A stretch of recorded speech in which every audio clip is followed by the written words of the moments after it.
pasar keuangan? Pasar keuangan adalah tempat bertemunya pihak yang memiliki kelebihan dana dengan pihak yang membutuhkan dana untuk melakukan transaksi keuangan. Pasar keuangan membantu kegiatan ekonomi agar berjalan lebih lancar. Apa sih fungsi pasar keuangan? Yang pertama, menghimpun dana, mengumpulkan dana dari masyarakat atau investor. Kedua, menyalurkan dana. Dana disalurkan kepada pihak yang membutuhkan seperti perusahaan atau pemerintah. Ketiga, sarana investasi, memberikan kesempatan untuk memperoleh keuntungan. Dan keempat, memperlancar perekonomian, membantu perputaran uang dan kegiatan bisnis. Selanjutnya, kita akan membahas mengenai manfaat dari lembaga keuangan. Lembaga keuangan bermanfaat untuk, yang pertama, untuk menyimpan uang dengan aman, terus memudahkan transaksi, serta menyediakan pinjaman bagi usaha maupun pribadi. Selain itu, lembaga keuangan juga membantu untuk mendorong pertumbuhan ekonomi, pengelolaan keuangan, dan juga membuka peluang investasi bagi masyarakat. Instrumen pasar keuangan adalah alat yang digunakan dalam transaksi keuangan untuk investasi atau memperoleh dana. Instrumen pasar keuangan terbagi menjadi 4. Yang pertama, saham.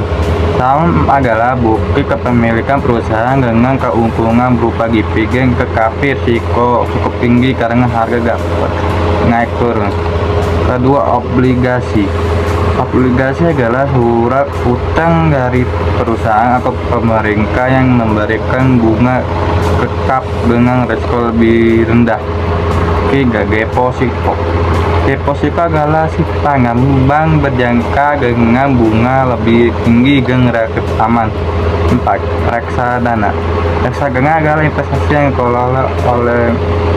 dikelola manajer investasi dan cocok untuk pemula karena modalnya kecil.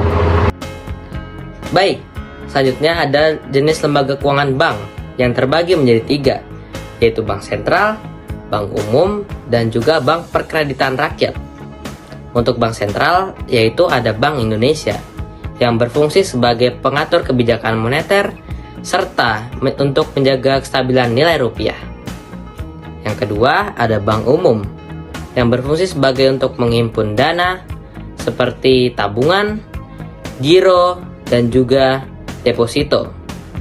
Kemudian, bank umum dapat menyalurkan kredit ke bank-bank BUMN seperti Bank Mandiri, BNI, BRI, BTN, dan lain-lain. Dan untuk BPR, fokus untuk melayani UMKM dan masyarakat. Oke, di sini saya akan menjelaskan tentang jenis lembaga keuangan. Di sini saya akan menjelaskan tentang lembaga keuangan bukan bank atau biasanya disebut itu ada LKBB.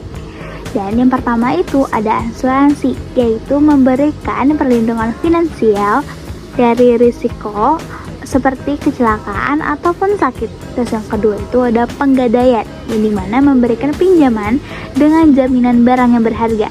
Terus yang ketiga itu ada dana pensiun, yang dimana mengelola dana untuk kebutuhan hidup saat pensiun. Terus yang keempat itu ada perusahaan pembiayaan atau leasing, yang dimana menyediakan pembiayaan barang dengan sistem cicilan. Terus yang kelima itu ada pasar modal atau bursa efek, yang dimana tempat jual beli saham dan obligasi. Terus yang keenam itu ada koperasi simpan pinjam, yaitu menghimpun persimpanan dan memberi pinjaman kepada anggota. Resiko lembaga keuangan. Pertama, resiko penipuan atau kejahatan finansial.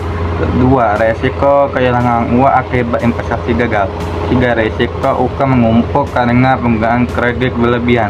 4. Resiko kebocoran data pribadi atau akun. 5. Resiko bunga pinjaman yang tinggi. 6. Resiko gagal bayar dari pihak peminjam. 7. Resiko perubahan ekonomi yang memengaruhi kondisi keuangan. Selanjutnya yaitu ada pelaku pasar keuangan.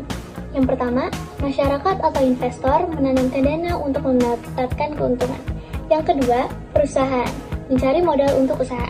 Yang ketiga, bank menjadi perantara keuangan.